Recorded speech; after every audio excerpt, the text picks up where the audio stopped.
നാടിന്റെ നാനാഭാഗങ്ങളിൽ ഇന്ത്യയുടെ തെരുവോരങ്ങളിൽ പല രീതികളായി ജീവിക്കാനുള്ള അവകാശം നിഷേധിക്കപ്പെട്ട ഒരു സമൂഹമായി ഇസ്ലാമിക സമൂഹത്തെ വേട്ടയാടപ്പെടുമ്പോൾ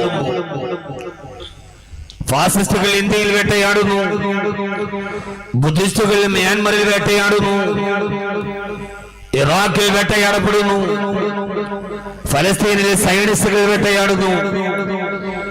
ഇങ്ങനെ ആഗോള വ്യാപകമായി നാം നമ്മുടെ ചിത്രങ്ങളിലോട്ട് പോയാൽ നാനാഭാഗത്തുനിന്നും വേട്ടയാടപ്പെടുന്ന ഒരു സമൂഹത്തിന്റെ മേൽവിലാസങ്ങളിൽ നാല് ഭാഗത്തും ഈ സമകാലീന സാഹചര്യത്തിൽ മ്യാൻമറിന്റെ തെരുവോരങ്ങളിൽ നിന്ന് ഉയരുന്ന ഭീകരമായ ബുദ്ധതാണ്ഡവത്തിന്റെ നടുവിൽ ആയിരക്കണക്കിന് നിരപരാധികളുടെ പച്ചമാസം കത്തിയിരിക്കുന്ന രൂക്ഷഗന്ധം അന്തരീക്ഷത്തെ മുഴുവനും വിഹ്വലമാക്കിക്കൊണ്ടിരിക്കുമ്പോ നാടിന്റെ നാനാഭാഗങ്ങളും പടർന്നു പടക്കുന്ന ഇന്ന് ഇസ്ലാമിക സമൂഹത്തെ ആവരണം ചെയ്യുന്ന ഒരു പ്രധാനപ്പെട്ട പ്രശ്നമെന്ന് പറയുന്നത് നമ്മളെല്ലായിടത്തും നാനാഭാഗത്തും വേട്ടയാടപ്പെടുന്നു, പീഡനങ്ങൾ ഏൽപ്പിക്കപ്പെടുന്നു.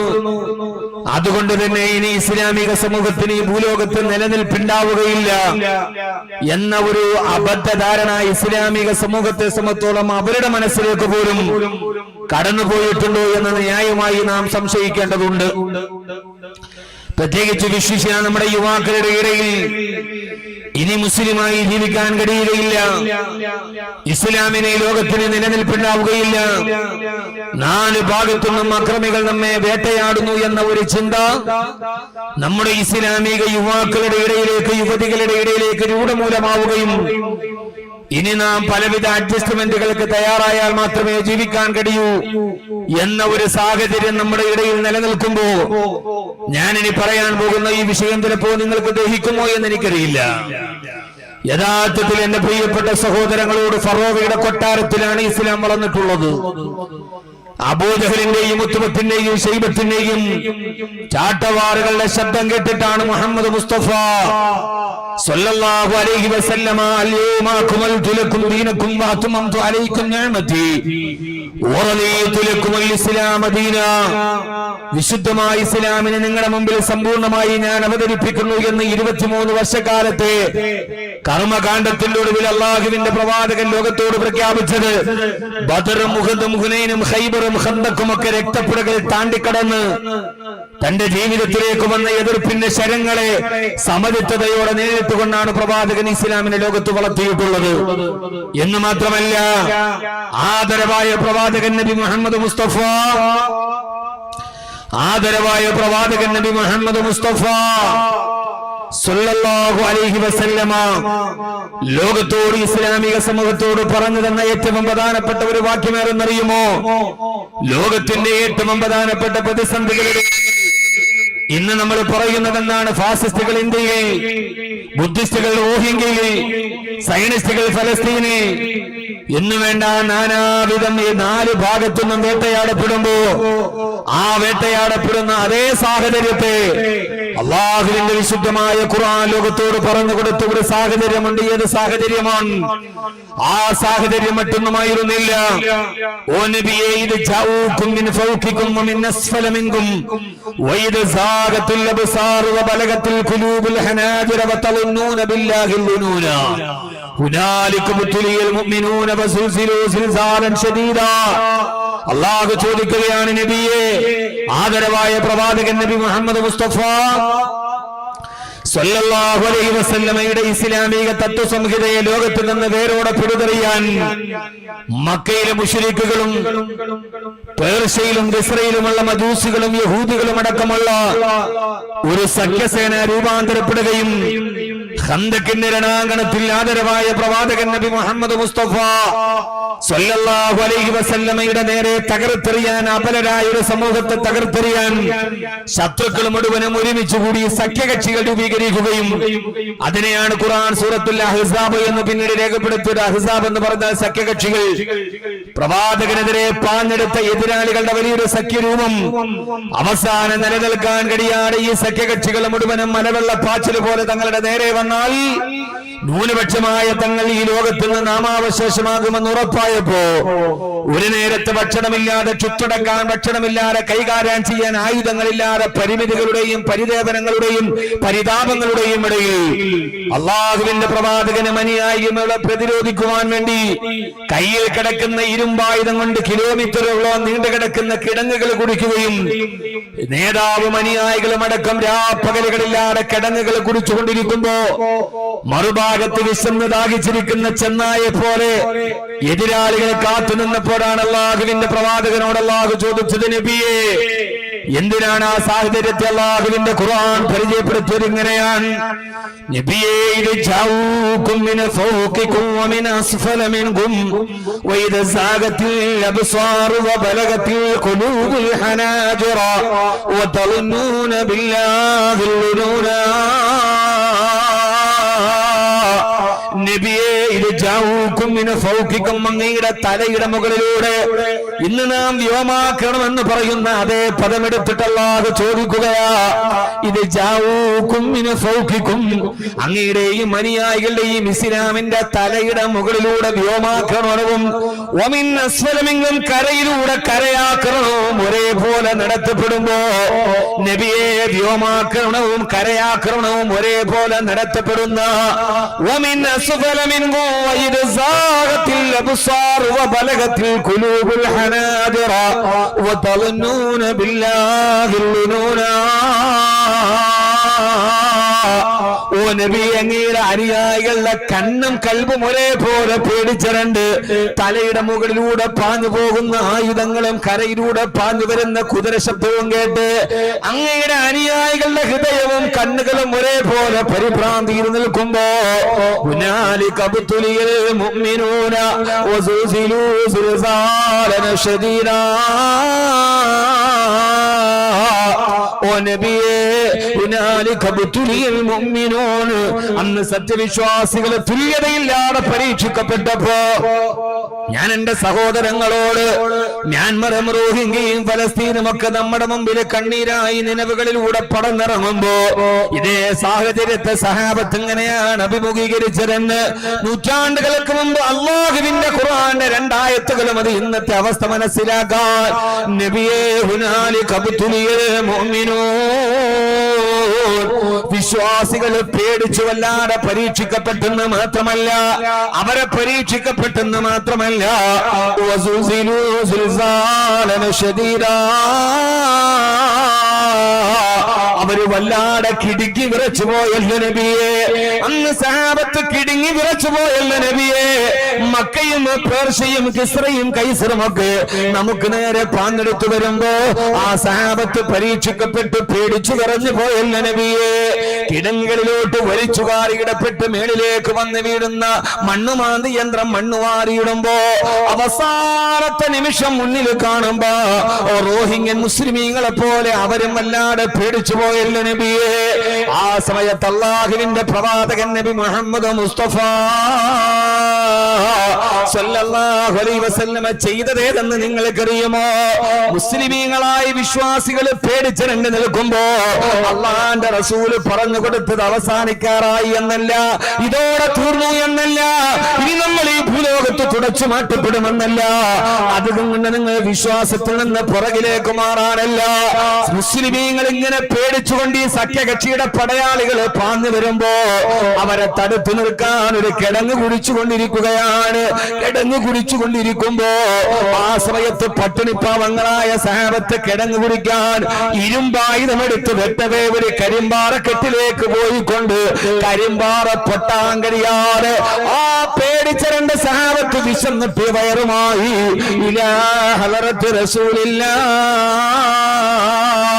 സല്ലല്ലാഹു അലൈഹി വസല്ലമ അല്ലാഹുവിന്റെ റസൂലിന്റെ അടുക്കൽ നിന്നിട്ട് പറഞ്ഞു, നബിയേ, യാ റസൂലല്ലാഹ്, പട്ടികാലത്താല് ഭക്ഷണം കഴിക്കാനൊന്നുമില്ലാതെ പട്ടിണി കിടന്നിട്ട് ഇരുമ്പായുധമെടുത്ത് കല്ലിൽ വെട്ടിയിട്ട് പൊട്ടുന്നില്ല നബിയേ എന്ന് അനുയായികള് വിശന്ന് പറഞ്ഞപ്പോ നബിയെ ഇത് കണ്ടോ എന്ന് പറഞ്ഞു നോക്കുമ്പോ അവര് വയറ്റില് കല്ല് കെട്ടി വെച്ചിരിക്കുകയാണ്.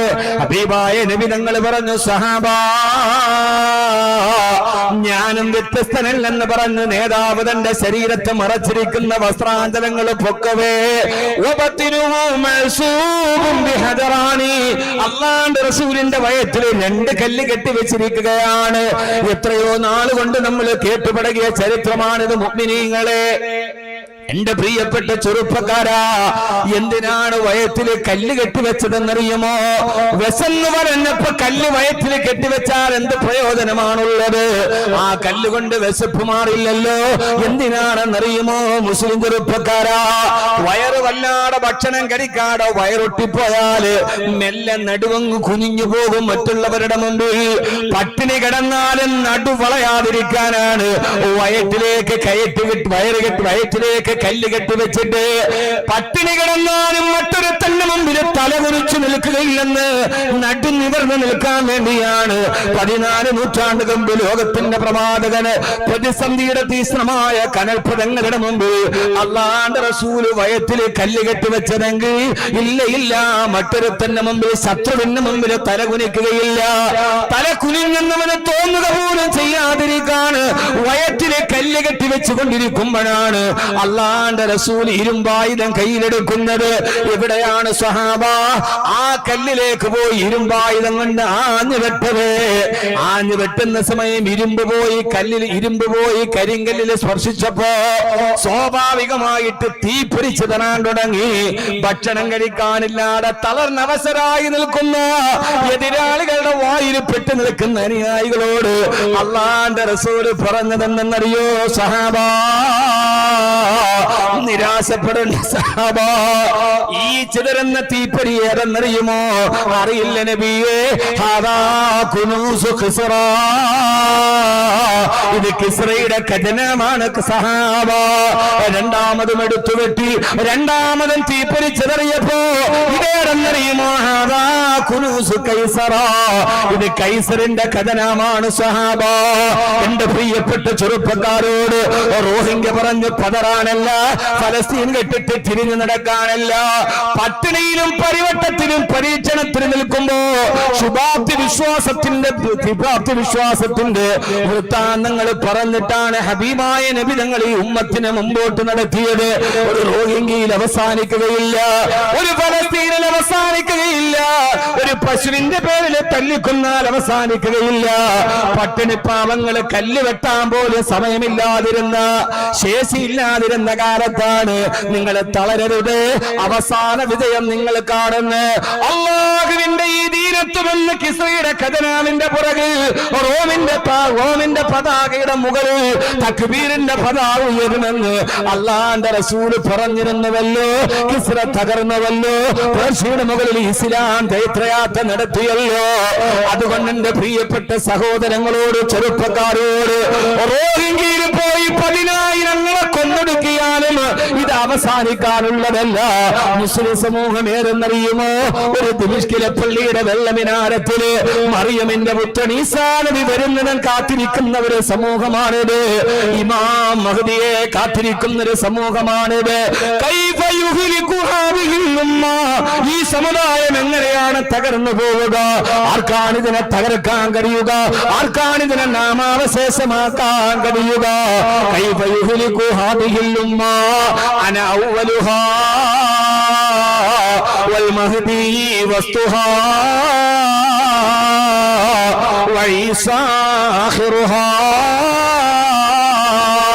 ആരാണ് ഈ സമുദായത്തെ തകർക്കാൻ കഴിയുക?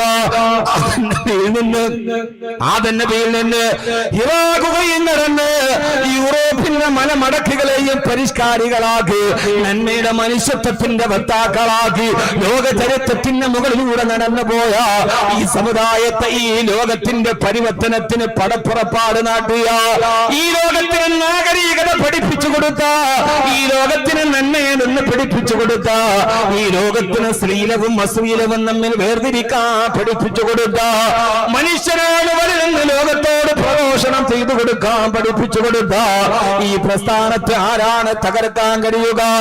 ആർക്കാണ് തകർക്കാൻ കഴിയുക? അനൗവലുക, ഞാനാണ് ഇതിന്റെ ആദ്യത്തിൽ നിന്നത്. വൽ മഹ്ദി വസ്തുഹാ മഹ്ദിയാണ് നിന്റെ മധ്യഭാഗത്ത് വന്നത്. മറിയമിന്റെ പുത്രൻ ഈസയാണ് ഈ സമുദായത്തിന് അവസാനം വന്നത്. അതുകൊണ്ട് എന്റെ പ്രിയപ്പെട്ട സഹോദരങ്ങളോട് സഹോദരിമാരോട് അല്ലാഹുവിന്റെ റസൂൽ നബി മുഹമ്മദ് മുസ്തഫ, ആദരവായ പ്രവാചകൻ നബി മുഹമ്മദ് മുസ്തഫ സല്ലല്ലാഹു അലൈഹി വസല്ലമ പഠിപ്പിച്ചു തന്നത് പ്രതിസന്ധികളുടെ നടുവ് പ്രത്യാശയുടെ വർത്തമാനം പറഞ്ഞിട്ടാണ് മുത്ത് മുസ്തഫ പ്രബോധനം നടത്തിയത്. അതുകൊണ്ട് എന്റെ സഹോദരങ്ങളോട് അതുകൊണ്ടാണ് ഞാൻ പറഞ്ഞത്. ഞാൻ പറയുന്ന ഭാഷ നിങ്ങൾക്ക് മനസ്സിലാകുമോ എന്നറിയില്ല. വിലപിക്കേണ്ട കാര്യമില്ല സഹോദരങ്ങളെ. അർത്ഥശങ്കക്കിടയില്ലാത്ത വിധം അല്ലാഹുവിന്റെ റസൂൽ ലോകത്തോട് പറഞ്ഞതാണ്. മ്യാൻമറിന്റെ കൂട്ടക്കുരുതികൾ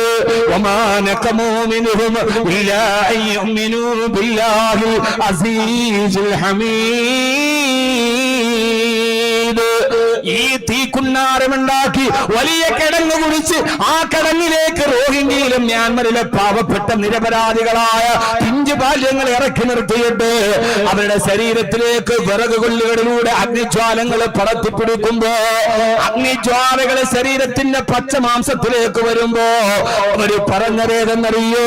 നിങ്ങൾ പിന്തിരിയുന്നുവെന്നല്ല, അഗ്നിനാളങ്ങൾ പച്ചമാംസത്തിലേക്ക് പടന്നു കയറുമ്പോഴും അവസാനം ലാ ഇലാഹ ഇല്ലല്ലാഹ് എന്ന് പറഞ്ഞിട്ടാണ് റോഹിംഗ്യ മുസ്ലിമീങ്ങളെ വിട പറഞ്ഞു പോയതെങ്കിൽ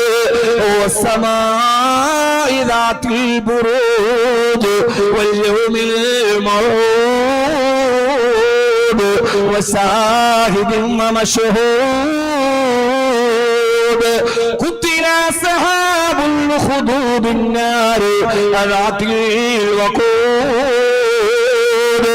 അല്ലാഹു ചോദിക്കുകയാണ്, ഖുതില അസ്ഹാബുൽ ഉഖ്ദൂദിൻ നാർ വസ്സമാഇ ദാത്തിൽ ബുറൂജ്.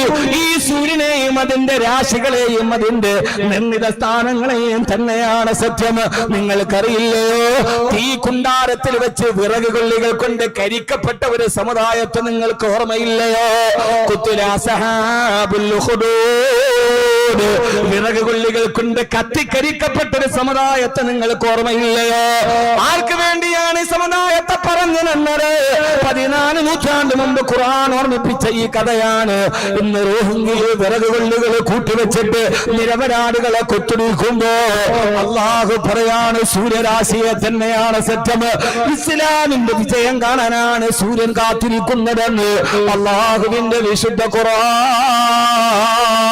അതുകൊണ്ട് സഹോദരങ്ങളെ, ആശങ്ക വേണ്ട, പിൻവിളിയണ്ട.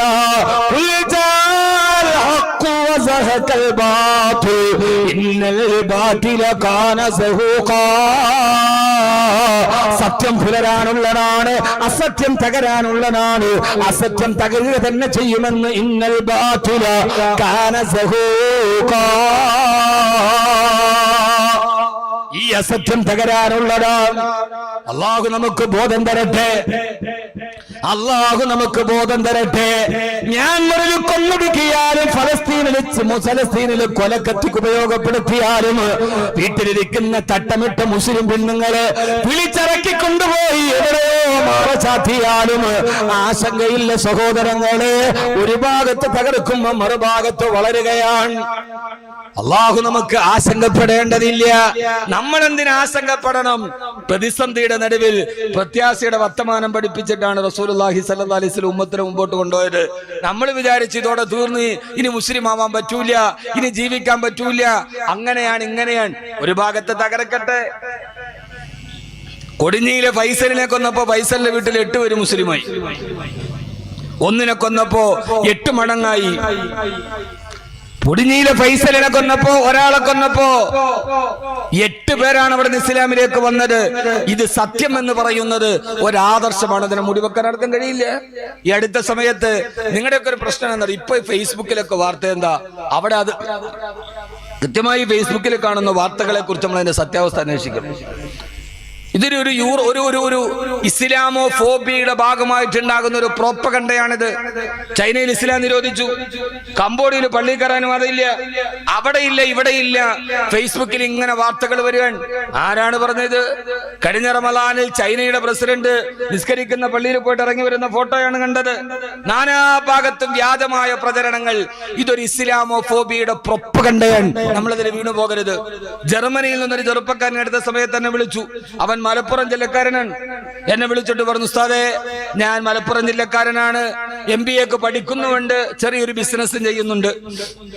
അവനോട് ചോദിച്ചു, ഉസ്താദ് പ്രസംഗമൊക്കെ കേൾക്കാറുണ്ട്. അങ്ങനെ സംസാരിച്ചപ്പോ ഞാൻ വെറുതെ ജർമ്മനിയിൽ നിന്നല്ല വിളിക്കാൻ. ആ കുട്ടിയോട് ചോദിച്ചു, മോനെ എന്താ അവിടുത്തെ അവസ്ഥകൾ, എന്താ ഇസ്ലാമിന്റെ മുസ്ലിമീങ്ങളുടെ അവസ്ഥ എന്താ? നമുക്കിപ്പോ ഏതായാലും അവിടെ നമ്മൾ പോയിട്ടില്ലല്ലോ. ആ സമയത്ത് ആ കുട്ടി, മലപ്പുറംകാരനായ കുട്ടി, അവിടെ പഠിക്കുന്ന കുട്ടി എന്നോട്, ഉസ്താദേ ഓരോ ലോഹർ നിസ്കാരം, ഏത് 5 വക്കത്ത് നിസ്കാരത്തിനും പള്ളിയിൽ പോയാൽ ജർമ്മനിയിലെ പള്ളിയിൽ ഏറ്റവും കുറഞ്ഞ 2-3 പേരെങ്കിലും ഇസ്ലാമിലേക്ക് സ്വീകരിക്കാൻ കാത്തു നിൽക്കുന്നുണ്ടാവും. അവിടുത്തെ ഇമാമിന് വലത്തോട്ട് സലാം വീട്ടി, ഇടത്തോട്ട് സലാം വീട്ടി കഴിഞ്ഞാൽ പിന്നെ അടുത്ത ജോലി ജർമ്മനിയിലെ പള്ളിയിലെ ഇമാമിന് കാത്തു നിൽക്കുന്ന ആളുകൾക്ക് ഷഹാദത്ത് കലിമ പറഞ്ഞു കൊടുക്കലാണ്. നമ്മുടെ നാട്ടിലെ പള്ളിയിലെ ഇമാമിന് സലാം വീട്ടി ഉടനെ ജോലി എന്താ? ജുമയ്ക്ക് ഇപ്പൊ സലാം വിട്ട് അസ്സലാമു അലൈക്കും റഹ്മത്തുള്ള. ഒരാൾ മോളെ കെട്ടിക്കാൻ വേണ്ടി ബക്കറ്റുമായിട്ട് വെളിയിൽ നിൽക്കുന്നുണ്ട്, കഴിയുന്നവരൊക്കെ സഹായിക്കണം. നമ്മുടെ പള്ളിയിലെ ജോലി, ഇമാമിന്റെ ജോലി എന്താ? മിക്ക പള്ളിയിൽ തന്നെയാണ് അവസ്ഥ. നമ്മുടെ മഹലിലെ പള്ളിയിലെ ഒരു കുട്ടിയെ കെട്ടിക്കാൻ വേണ്ടി ഏതോ മഹലിലെ ഒരു പെണ്ണ് ഇവിടെ വന്ന് നിൽപ്പുണ്ട്. എന്റെ പൊന്നു സമുദായമേ, പെണ്ണുങ്ങൾ പോലും മക്കളെ കെട്ടിക്കാൻ പള്ളിക്കോലായിൽ വെള്ളിയാഴ്ച തുണി വിരിക്കുന്നൊരവസ്ഥ. ഓരോ മഹല്ലുകളും തീരുമാനിച്ചാൽ അത് അവസാനിപ്പിക്കാൻ പറ്റൂലേ? ഇപ്പൊ കണ്ടിത്തറ മഹലിലെ പ്രസിഡന്റ് ഇവിടെ ഇരിപ്പുണ്ട്. ഞാൻ നിങ്ങളെ അഭിനന്ദിക്കുന്നു. കാരണം എന്താണെന്നറിയോ? അദ്ദേഹം തൊടുപുഴ കാരാമ്പൂരുകാരനാണ്. ഞങ്ങൾ രണ്ടുപേരും ഒരേ നാട്ടുകാരാ. അദ്ദേഹം ഇവിടെ വന്നിട്ട് ഈ ജമാഅത്തിന്റെ പ്രസിഡന്റ് ആകണം. എവിടുന്നോ വന്ന ഒരാള് ഒരു ജമാഅത്തിന്റെ പ്രസിഡന്റ് ആവണമെങ്കിൽ ആ നാട്ടിലെ ആളുകൾക്ക് വലിയ ഹൃദയവിശാലത ഉണ്ടാവും. മറ്റേ കാലാമ്പൂർ ഷാഫി, ഇത് കൊല്ലം ഷാഫി പോലെ. ഓക്കെ. അപ്പോ ഈ പറഞ്ഞ ഞാൻ എന്റെ നാട്ടിൽ പ്രസിഡന്റായി, പിന്നെ വൈസ് പ്രസിഡന്റായി, പിന്നെ ഇപ്പൊ എന്താ കാരാളി കോണത്ത് എവിടെയെന്നും വന്നവരെയൊക്കെ സ്വീകരിക്കണമെങ്കിൽ ഒരു വലിയ വിശാല മനസ്കത വേണ്ടേ? നമ്മുടെ മഹല്ലിൽ ഒരു മഹല്ല് കമ്മിറ്റി തീരുമാനിച്ചാൽ, ആ മഹല്ലിലെ സമ്പന്നരായ ആളുകൾ തീരുമാനിച്ചാൽ മതി, ആ മഹല്ലിലെ കൃത്യമായ കാര്യങ്ങൾ നടക്കും. അവര് കൃത്യമായി സക്കാത്ത് കൊടുത്താൽ മാത്രം മതി, വേറൊന്നും ചെയ്യണ്ട. ഇത് പറയുന്ന ആർക്ക് ഇഷ്ടമല്ല. ഓരോ മഹല്ലിലെയും സമ്പന്നർ അവിടെ കൃത്യമായ സക്കാത്ത് കൊടുത്താൽ മാത്രം മതി ആ നാട്ടിലെ ദാരിദ്ര്യം ഇല്ലാതാവാൻ. ഇത് നമ്മുടെ ജോലി എന്നാ? നമ്മുടെ മഹലിൽ ഒരു പാവപ്പെട്ട പെൺകുട്ടി ഉണ്ടെങ്കിൽ അവളെ കെട്ടിക്കാൻ വേണ്ടി വേറൊരു മഹലിലെ പള്ളിയിൽ പോയി തുണി വിരിക്കേണ്ട ഒരു കാര്യമില്ല. കൃത്യമായി സക്കാത്ത് കൊടുക്കുക. ആ നാട്ടിലെ ആളുകൾ അവരെ അമിതമായ ധൂർത്തുകൾ ഒഴിവാക്കുക. ഒരു വീട്ടിലെ കല്യാണത്തിന് നടത്തുന്ന അമിതമായ ധൂർത്തുകൾ, ആ ധൂർത്തുകൾ അനാവശ്യമായത് ഒഴിവാക്കി നമ്മുടെ നാട്ടിലെ സാധുക്കളെ സഹായിക്കാനുള്ള ബാധ്യത മഹല്ല് കമ്മിറ്റികൾ, മഹലിലെ പൊതുപ്രവർത്തകർ, മഹലിലെ സമ്പന്നർ ഇവരേറ്റെടുക്കും. അള്ളാഹു തൗഫീക്ക് നൽകി അനുഗ്രഹിക്കട്ടെ. അള്ളാഹു തൗഫീക്ക് നൽകി അനുഗ്രഹിക്കട്ടെ. അതിനെന്താ ആമീൻ പറയാത്ത? നിസ്കാരത്തിന്റെ കാര്യം പറഞ്ഞാൽ എല്ലാവർക്കും വലിയ സന്തോഷമാണ്. കാരണം അത് അവനവൻ ചെയ്താൽ മതിയല്ലോ. സക്കാത്ത് കൊടുക്കുന്ന കാര്യം പറഞ്ഞാൽ ആമീൻ പറയില്ല. കാരണം ഇത് വേറൊരുത്തർ കൊടുക്കേണ്ടതാണ്. സക്കാത്ത് കൊടുക്കാൻ തൗഫീഖ് ഒരു തൗഫീഖ് ആർക്കും വേണ്ട. കാരണം എങ്ങാനുള്ള സ്വീകരിച്ച പോക്കറ്റിലെ കൈയെടുത്ത് മറ്റൊരുത്തരും കൊടുത്തേണ്ടി വരും. സക്കാത്ത് ഇസ്ലാമിന്റെ ഏറ്റവും പ്രധാനപ്പെട്ട ഫറലാണ്. അത് കൊടുക്കാത്തവൻ മുസ്ലിമല്ല, അവൻ ഇസ്ലാമിൽ നിന്ന് വെളിയിലാണ്. ഇസ്ലാം കാര്യത്തിൽ ഏറ്റവും പ്രധാനപ്പെട്ട സക്കാത്ത് എന്ന് പറയുന്നത് ഏറ്റവും പ്രധാനപ്പെട്ട ഇസ്ലാമിന്റെ അടിസ്ഥാനപരമായ പ്രമാണമാണ്. നമസ്കാരം പോലെ, റമളാനിലെ നോമ്പ് പോലെ, ഹജ്ജ് പോലെ ഏറ്റവും പ്രധാനപ്പെട്ട ഒന്നാണ് സക്കാത്ത്. ഒന്നുകൂടി ഞാൻ തെളിച്ചു പറയുന്നു, ഒരു സമൂഹത്തിന് എപ്പോഴും 2 ശുദ്ധി ആവശ്യമാണ്. ഒന്ന് സാമ്പത്തിക വിശുദ്ധി, മറ്റൊന്ന് ലൈംഗിക വിശുദ്ധി. ഒരു സമൂഹം എന്നും ഈ ലോകത്ത് നല്ല സമൂഹമായി നിലനിൽക്കാനുള്ള കാരണം അതിന് 2 ശുദ്ധി ഉണ്ടാവലാണ്. ഒന്ന് സാമ്പത്തിക ശുദ്ധി, ചൂഷണമില്ലാത്ത സാമ്പത്തിക ശുദ്ധി. 2 ലൈംഗികമായ ശുദ്ധി. ഈ 2 ശുദ്ധിയും ഒരു സമൂഹത്തിന്റെ ഏറ്റവും പ്രധാനപ്പെട്ട ശുദ്ധിയാണ്. അത് രണ്ടും എന്ന് നഷ്ടപ്പെടുന്നുവോ അള്ളാഹു ആ സമയത്ത് ആ സമൂഹത്തെ പരീക്ഷിക്കുമെന്ന് നബി മുഹമ്മദ് മുസ്തഫ. അള്ളാഹു സുബ്ഹാനഹു വ തആല സ്വീകരിക്കുമാറാകട്ടെ. അതുകൊണ്ട് ജമാഅത്തിന്റെ പരിപാലന സമിതി അംഗങ്ങൾ, ജമാഅത്തിലെ സമ്പന്നർ ഇക്കാര്യത്തിൽ തീരുമാനമെടുക്കണം. അപ്പൊ ആ മഹല്ല്, ഇപ്പോ കണ്ടച്ചിറ മഹലിൽ 300 വീടുണ്ടെങ്കിൽ അവിടെയുള്ള ആളുകൾ എല്ലാവരും കൂടി കൃത്യമായി സക്കാത്ത് കൊടുക്കാൻ നിർബന്ധമുള്ളവർ കൊടുക്കുക. സാധുക്കൾ അതിനുവേണ്ടി സക്കാത്തിനെ കൃത്യമായി വിനിയോഗിക്കുക. അവർ 2 കൂട്ടർ വിചാരിച്ചാൽ ആ മഹല്ല് നന്നായി. ഉലമാക്കളും ഉമറാക്കളും തീരുമാനിച്ചാൽ മഹല് നന്നായി. അങ്ങനെ ഓരോരുത്തർ വിചാരിക്കുമ്പോൾ ഓരോന്നും നന്നാവും. വൈദ്യനും വൈദികനും വാദ്യാരും നന്നായാൽ ലോകം നന്നായി എന്നാണ്. വൈദ്യനും വൈദികനും വാദ്യാര് നന്നായാൽ ലോകം നന്നായി എന്നാണ്. വൈദ്യൻ ഡോക്ടർ, വൈദികൻ ഞാൻ, വാദ്യാർ അധ്യാപകൻ, ഈ 3 പേരുടെയും മുമ്പിലാണ് ആളുകൾ എത്തുക. വൈദ്യന്റെ മുമ്പിലാണ് രോഗം വന്നാൽ എത്തുക. വൈദികന്റെ മുമ്പിലാണ് ഉപദേശങ്ങൾക്കും ആത്മീയതയ്ക്കും വേണ്ടി എത്തുക. വാദ്യാരുടെ മുമ്പിലാണ് അറിവുകൾക്ക് എത്തുക. അതുകൊണ്ട് വരുന്ന രോഗിയെ വൈദ്യൻ നന്നായി ചികിത്സിക്കുകയും വരുന്ന വിശ്വാസികളെ വൈദികൻ നന്നായി ആത്മീയ ശുശ്രൂഷ നടത്തുകയും അറിവ് തേടി വരുന്നവർക്ക് വാദ്യാർ ഏറ്റവും നല്ല അറിവ് പറഞ്ഞു കൊടുക്കുകയും ചെയ്താൽ അവരെ ലോകത്തിനെ നന്നാക്കാൻ പ്രാപ്തിയുള്ള 3 വിഭാഗമാണ്. പ്രശസ്ത സാഹിത്യകാരി ഹെലൻ കെല്ലർ പറയുന്നുണ്ട്, എൻ്റെ ജീവിതത്തിൽ ഏറ്റവും എൻ്റെ അമ്മ ചെറുപ്പത്തിൽ മരിച്ചുപോയി. ഹെലൻ കെല്ലറിന്റെ കെല്ലർ പറയുന്നുണ്ട്, എനിക്ക് അമ്മ മരിച്ചെങ്കിലും എനിക്കൊരമ്മയുണ്ടായിരുന്നു, അതെന്റെ ക്ലാസ് ടീച്ചറായിരുന്നു, എൻ്റെ ടീച്ചറാണ് എന്നെ ഇതുവരെ എത്തിയതെന്ന് ഹെലൻ കെല്ലർ പറയുന്നു. അതുകൊണ്ട് നമ്മളെല്ലാവരും പ്രസംഗം മാത്രമല്ലാതെ അതിനപ്പുറത്തോട്ടുമല്ല, ഇരുട്ടിനെ പഴിച്ചിട്ട് കാര്യമില്ല. അവിടെ ഒരു മെഴുകുതിരിയെങ്കിലും കത്തിച്ചു വെക്കലാണ് ഒരു മനുഷ്യന്റെ ദൗത്യം. ഇപ്പൊ ഇവിടെ വന്നു, കരണ്ട് പോയി, എല്ലാവരും ഇരുട്ട് വന്നു എന്ന് പറഞ്ഞ് ബഹളം ഉണ്ടാക്കിയിട്ട് കാര്യമുണ്ടോ? ആരെങ്കിലും ആ സമയത്ത് കയ്യിലുള്ളൊരു മെഴുകുതിരിയോ മൊബൈലിൻ്റെ ഒരു ടോർച്ചോ തെളിച്ചാൽ എല്ലാവർക്കും വിവരമായി. അതുകൊണ്ട് ഇരുട്ടിനെ പഴിക്കുന്നതിൽ അർത്ഥമില്ല. മെഴുകുതിരിയെങ്കിലും കത്തിക്കലാണ് ജീവിതത്തിൽ ഏറ്റവും പ്രധാനപ്പെട്ട ദൗത്യമെന്ന് തിരിച്ചറിയാൻ അള്ളാഹു നമ്മളെ എല്ലാവരെയും ആ രീതിയിൽ അള്ളാഹു നൽകി അനുഗ്രഹിക്കുമാറാകട്ടെ. ജീവിതത്തിൽ അള്ളാഹു എല്ലാവിധ ബറക്കത്തും അള്ളാഹു നൽകി അനുഗ്രഹിക്കുമാറാകട്ടെ. അതുകൊണ്ട് സഹോദരങ്ങളെ, നാനാഭാഗത്തടക്കുന്ന പീഡനങ്ങളും പ്രയാസങ്ങളും ഒക്കെ വന്നിട്ട് നമ്മൾ നിരാശപ്പെടേണ്ട കാര്യമില്ല. നമ്മെ സംബന്ധിച്ച് പ്രതിസന്ധിയുടെ നടുവിലാണ് ഇസ്ലാം എന്നും വളർന്നത്. അതുകൊണ്ട് ആ പ്രതിസന്ധിയുടെ നടുവിൽ നമ്മൾ ഏറ്റവും നല്ലവരായി മാറുക എന്നതാണ് ഏറ്റവും പ്രധാനപ്പെട്ട പ്രശ്നം. പ്രതിസന്ധികൾ ഒരു ഭാഗത്ത് നിൽക്കുമ്പോൾ നമ്മൾ ആരാണ്? പേർഷ്യയും കിസ്റയും റോമയും മക്കയും ഒക്കെ ഒന്നിച്ചാക്രമിക്കുമ്പോഴും അവരെ പ്രതിരോധിക്കാൻ ഒരു ഉമർ ഉണ്ടായിരുന്നു, അലി ഉണ്ടായിരുന്നു റളിയല്ലാഹു അൻഹു. നമുക്കാരാ ഉള്ളത്? മഹാനായ CH ഒരു കാലത്ത് ചന്ദ്രികയിൽ ഒരു ലേഖനം എഴുതി. അദ്ദേഹത്തിന്റെ ജീവിത കാലഘട്ടത്തിൽ CH മുഹമ്മദ് കോയ സാഹിബ് അദ്ദേഹം ഒരു ലേഖനം എഴുതി. ആ ലേഖനത്തിന്റെ ഹെഡിങ് ഇങ്ങനെയാണ്: സമുദായത്തിന്റെ തലപ്പത്തിരിക്കാൻ ആളില്ല. ചൂടുള്ളൂ. ആ ലേഖനത്തിന്റെ ഹെഡിങ് ഇങ്ങനെയാണ്: സമുദായത്തിന്റെ തലപ്പത്തിരിക്കാൻ ആളില്ല. എന്നിട്ട് അദ്ദേഹം എഴുതുകയാണ്, നമ്മുടെ സമൂഹത്തിൽ അബൂബക്കർ ഉണ്ട്, പക്ഷെ അബൂബക്കർ സിദ്ദീഖില്ല. മുസ്ലിം സമുദായത്തിൽ ധാരാളം ഉമറുണ്ട്, പക്ഷെ ഉമറുൽ ഫാറൂഖ് ഇല്ല. മുസ്ലിം സമുദായത്തിൽ ധാരാളം ഉസ്മാനുണ്ട്, പക്ഷെ ഉസ്മാൻ ബിൻ അഫ്ഫാൻ ഇല്ല. നമുക്ക് ധാരാളം അലിയുണ്ട്, പക്ഷെ അലി ബിൻ അബി താലിബ് ഇല്ല. യഥാർത്ഥത്തിൽ അദ്ദേഹത്തിന്റെ വാക്കുകൾ ചിന്തനീയമാണ്. ഒരു രാഷ്ട്രീയ പാർശ്വവൽക്കരണത്തിന്റെ പേരിലൊന്നുമല്ല ഞാൻ പറയാം. എന്നെ സംബന്ധിച്ചോളം എനിക്കൊരു വിശാലമായ കാഴ്ചപ്പാടുള്ള ആളാണ്. ഇപ്പൊ CHന്റെ പേര് വന്ന പിന്നെ ഇപ്പൊ ഒരു പച്ചരാഷ്ട്രീയമാണെന്ന് കരുതണ്ട. നമുക്ക് മൊത്തം ഭയങ്കര കുടുസാണ്, ചിന്താഗതി ഭയങ്കര കുടുസ്, ആർക്കും വിശാലതയില്ല. എല്ലാം പണ്ട് ഞാനും എൻ്റെ ഭാര്യയും ഒരു തട്ടാനും എന്ന് പറഞ്ഞ സങ്കല്പം. ഇപ്പൊ തട്ടാനേം തട്ടിക്കളഞ്ഞ് ഞാനും എൻ്റെ ഭാര്യയും മാത്രമേ. പണ്ട് പഴപടി പറയുന്നത് ഞാനും ഭാര്യയും എൻ്റെ തട്ടാനും എന്നാണ്. ഇപ്പൊ തട്ടാനും തട്ടി, ഇപ്പൊ ഞാനും ഭാര്യയും. ഇപ്പൊ ഭാര്യയും വേണ്ട, പോണ വഴിക്ക് വിഷം ഒഴിച്ചു കൊടുക്കും. ഭർത്താവിനെ വേണ്ടി ഇപ്പൊ അവനവൻ മാത്രം സെൽഫിയായി. അങ്ങനെ മനുഷ്യൻ സെൽഫിഷായി മാറുകയാണ്. ഹൃദയത്തിന് വിശാലത ഉണ്ടാവണം. അതില്ലാത്തടത്തോളം കാലം മനുഷ്യൻ വിശാലമാവൂല. എന്താ ഇസ്ലാമിന്റെ സത്ത? എന്താ അള്ളാഹു ചോദിച്ചത്? എന്താ നിന്റെ മുഖത്തിന് എത്ര സൗന്ദര്യം നൽകിയെന്ന് അള്ളാഹു ചോദിച്ചോ? ഇല്ല. നിന്റെ കൈകൾക്ക് ഇത്ര കായിക ബലം ഞാൻ തന്നില്ലേ 4 പേരെ അടിക്കാന്നുള്ള ചോദിച്ചോ? ഇല്ല. അള്ള ചോദിച്ചത് അഫമൻ ശറഹല്ലാഹു സദ്റഹു ലിൽ ഇസ്ലാം, ഇസ്ലാമിന് വേണ്ടി നിന്റെ ഹൃദയത്തെ ഞാൻ വിശാലമാക്കി തന്നില്ലേ?